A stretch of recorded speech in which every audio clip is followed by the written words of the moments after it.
y'uburasirazuba bw'umurwa mukuru Kiev. Ibitero by'abanyacecenia bari ku muvuduko wihuta cyane bitwaje ibimodoka bitapfa kumenwa n'amasasu bya burende byo mu rwego rukomeye mu gisirikare cy'Uburusiya nibyo biri gukoreshwa kuri iki cyumweru. Indege zidasanzwe z'intambara mu gisirikare cy'Uburusiya nizo zatakiye mu majyaruguru y'iki gihugu uvuye mu kirere cya Belarusi, dore ko Perezida Vladimir Putin na Alexander Lukashenko bombi bashyize umukono ku masezerano y'ubufatanye muri iyi ntambara iri kubera ku butaka bwa Ukraine. Volodymyr Zelensky, inshuti magara y'uburengerazuba bw'isi, arasa n'uwatereranwe kuri iki cyumweru, dore ko igisirikare cy'Uburusiya cyakoze ibitarigeze bibaho mu mateka y'intambara kuva mu kwezi kwa kabiri ku itariki 24 ubwo Vladimir Putin yatangaga itegeko rikomeye kuri eta major ko bambutsa abasirikare b'Uburusiya bakinjira ku butaka bwa Ukraine. Ariko kandi buretse kuba uyu munsi ari umunsi w'akaga gakomereye abaturage ba Ukraine bitewe n'ibihe by'ubukonje barimo, mu gihe isi yose iri kwizihiza umunsi wa Noheli, abaturage ba Ukraine bari kugwigwa na misile karabutaka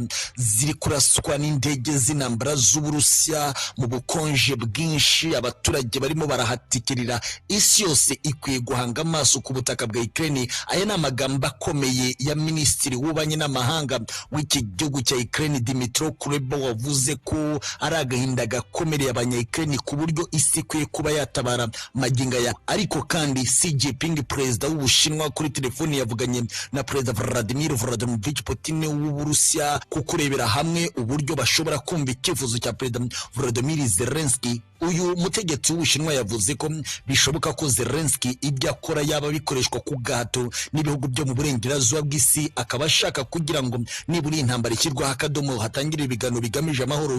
Amwe mu makuru y'ubutasi bw'igisirikare cy'Uburusiya nuko Volodymyr Zelensky yagiye muri Leta Zunze Ubumwe za Amerika kongera gufata amabwiriza mashya akwiye gukurikiza mu mwaka wa 2023 muri uru rugamba. Ariko niba mwibuka neza inkuru yasohotse ejo mu bitangazamakuru bikurikirana inkuru zo ku rugamba rwa Ukraine, hamenyekanye amakuru ko Leta y'Ubwongereza ishaka kuvana akarenge kabwo ku butaka bw'iki gihugu cya Ukraine, bigendanye nuko nta nyungu bari kubona nk'izo bakoragamo mu mizo ya mbere y'uru rugamba. Ni byinshi cyane bikomeye ku ngingo zitandukanye ku mutekano, politiki na diplomasi mu rwego mpuzamahanga. Mu buryo butoroshye kandi bukomeye twinjiye ku kibuga cy'imirwano cya Ukraine ku butaka bw'iki gihugu akomeje kubera isibaniro ry'imirwano.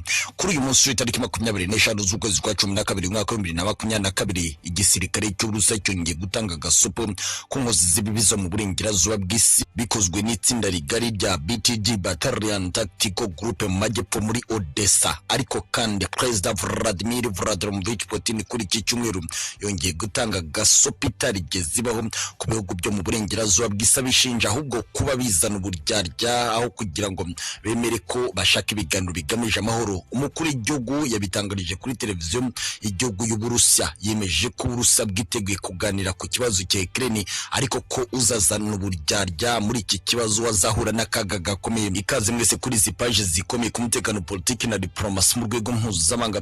Turi ku munsi wa 305 w'imirwano rutura yatangiye mu kwezi kwa kabiri k'uyu mwaka. Turimo turasatira impera zisoza umwaka wa 2022, ariko ku mirongo y'imbere ku rugamba ibyo ntabwo bibuza ko imirwano ikomeza. Igisirikare cy'Uburusiya kirwanira ku butaka n'ikirwanira mu kirere no mu mazi byo byakomeje gukora operasiyo zigamije guhahamura inkozi z'ibibi zo mu burengerazuba bw'isi. Twinjiye mu kinyamakuru Russia Gazeta na Belarus Partizan bavuze amakuru akomeye. Bavuze ko Battalion Tactical Group cyangwa BTG, imwe muri batayi ikomeye mu gisirikare cy'Uburusiya muri aya masaha mu majyepfo y'igihugu muri Odessa ku cyambu cy'inyanja y'umukara, yongeye gutega mbushi indege enye z'intambara rutura z'umuryango wo gutabarana mu gisirikare NATO zari ziturutse mu gice cy'amajyaruguru y'uburengerazuba bwa Moldova zinjira muri Odessa. Ikinyamakuru TASS cy'Moscow mu Burusiya nicyo cyavuze amakuru bwa mbere, ariko ibi bitangazamakuru Russia Gazeta n'ikinyamakuru Belarus Partizan byavuze ko izi ndege zari zihetse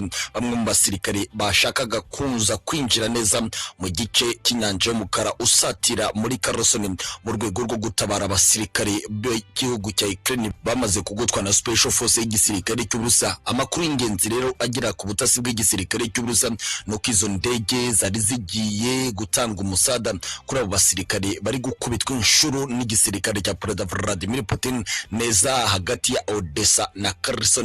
BTG Battalion Tactical Group, itsinda rigari ry'abakomando kabariwe bagera kuri 820 b'Uburusiya bafite intwaro zikomeye n'itumanaho rigenzura ikirere cyose cya Ukraine by'umwihariko hano muri iki gice cy'amajyepfo muri Odessa